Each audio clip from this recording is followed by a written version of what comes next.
உங்கள் favourite TV ஷோக்களை இனி miss பண்ண தேவையில்லை. ZEE5 இல் முற்றிலும் இலவசமாக காணுங்கள். இங்கேயும் எப்பொழுதும்.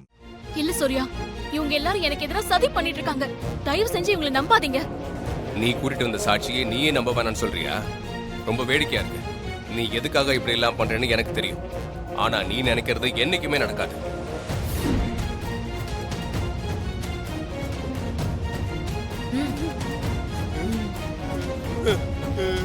ஐயோ புஷ்பா, உன்னை சுத்தி என்னென்னமோ நடக்குதம்மா. இதுக்கு மேல நீ இந்த வீட்டுல இருக்க வேண்டாம். வாமா, நம்ம வீட்டுக்கு போலாம். இத பாரு, அந்த பொண்ணு உன் மேல அநியாயமா பழி போடுதே. இந்த பாரு, இதெல்லாம் பார்த்துட்டு எல்லாரும் சும்மா நிக்கிறாங்களே. வாமா போலாம், நம்ம வீட்டுக்கு வா. அப்பா, என்ன தப்பா நினைச்சுக்காதீங்கப்பா. குழந்தை தேவியை விட்டுட்டு என்னால வர முடியாது.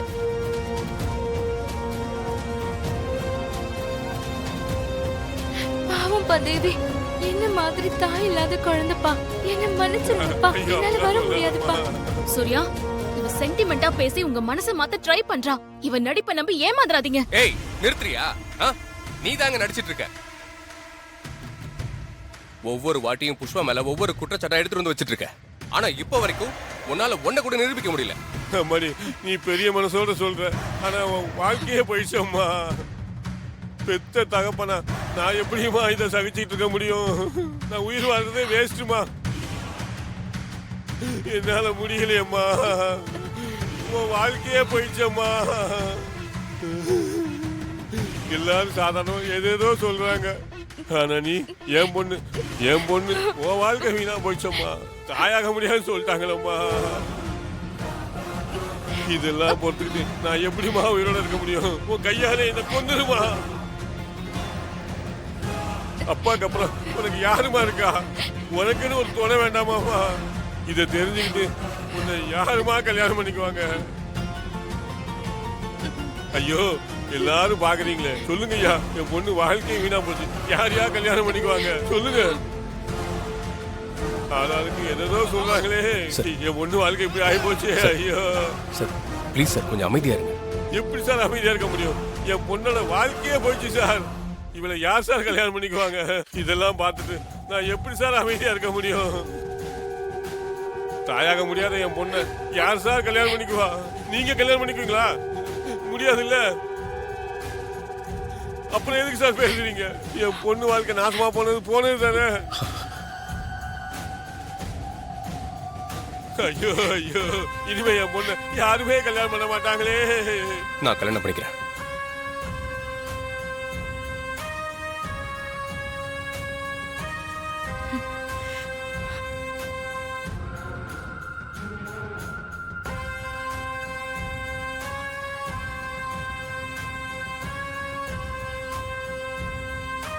சார், என்னாலதான் உங்க பொண்ணுக்கு இப்படி ஒரு நிலைமை. புஷ்பாவோட எதிர்காலத்தை நினைச்சா எனக்கு ரொம்ப கில்ட்டியா இருக்கு.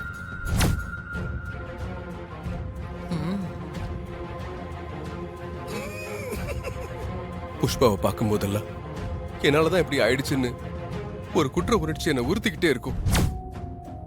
சூர்யா, அதனால என் குற்ற உணர்ச்சியில இருந்து எனக்கு ஆறுதல் கிடைக்கணும்னா நான் புஷ்பாவை கல்யாணம் பண்ணிதான் ஆகணும். புஷ்பாவை பார்க்கும் போதெல்லாம் என்னாலதான் இப்படி ஆயிடுச்சுன்னு ஒரு குற்ற உணர்ச்சி என்னை உறுத்திக்கிட்டே இருக்கும். சூர்யா, அதனால என் குற்ற உணர்ச்சியில இருந்து எனக்கு ஆறுதல் கிடைக்கணும்னா நான் புஷ்பாவை கல்யாணம் பண்ணிதான் ஆகணும். அதனால உங்க பொண்ணு கல்யாணத்தை பத்தி நீங்க கவலைப்படவே வேண்டாம்.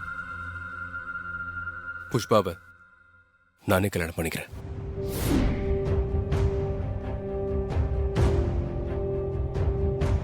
மாமா, உணர்ச்சி வசப்பட்டு அந்த மாதிரி முடிவு எடுக்காதீங்க.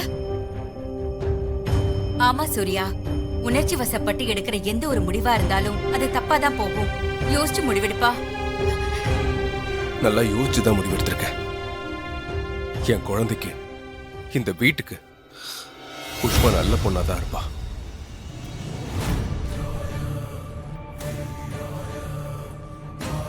மாப்பிளைக்கு ரொம்ப நல்ல மனசு.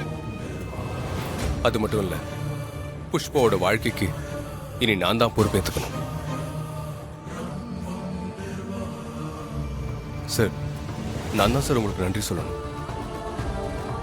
நம்ம நாளைக்கு நிச்சயதார்த்தத்தை வச்சுக்கலாம்.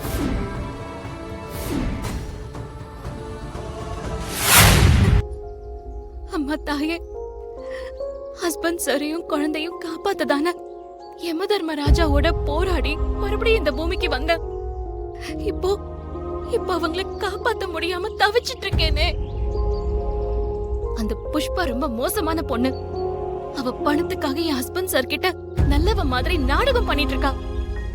அவ போட்டிருக்கிற வேஷத்தை கலைச்சு அவளோட உண்மையான முகத்தை ஹஸ்பண்ட் சார் கிட்ட காட்டுறதுக்காக நான் எடுக்கிற எல்லா முயற்சியுமே நல்லதுக்கு காலம் இல்லைங்கிற மாதிரி தோல்வியிலேயே போய் முடியுது. அது ஏன் தாயே? கல்யாணமான ஒரு பொண்ணு தாலி கட்டின புருஷனுக்காகவும் பெத்த குழந்தைங்களுக்காகவும் இந்த உலகத்துல எதை வேணாலும் விட்டு கொடுப்பா. ஆனா எதுக்காகவும் யாருக்காகவும் கணவனையும் குழந்தையும் விட்டு கொடுக்கவே மாட்டா. ஆனா இன்னைக்கு என் நிலைமை என்ன? என் ஹஸ்பண்ட் சார்க்காகவும் என் குழந்தைக்காகவும் தானே நான் துர்கா ரூபத்திலே வந்திருக்கேன். ஆனா இப்போ நான் இந்த உலகத்துல இருக்கிறதே எனக்கு பிரச்சனையா இருக்கு.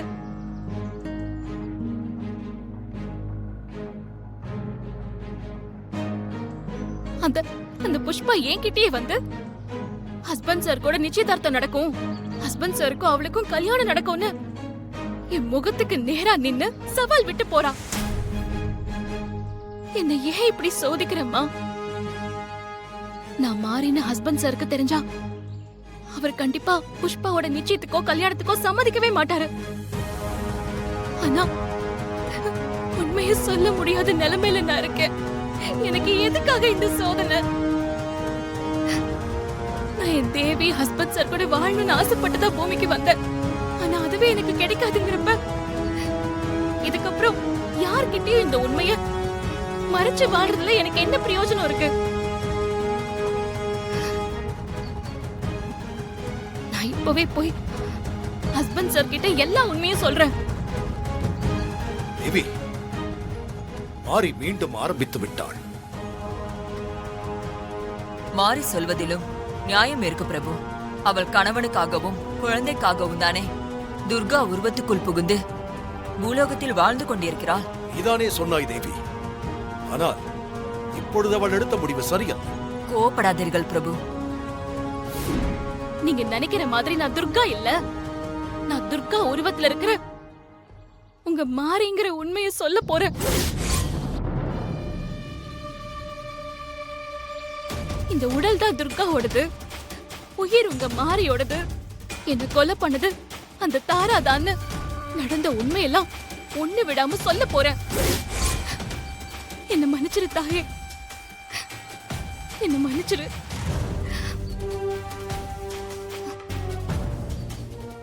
ஜீ5 ஆப்பை டவுன்லோட் செய்து அனைத்து எபிசோடுகளையும் இலவசமாக பாருங்க.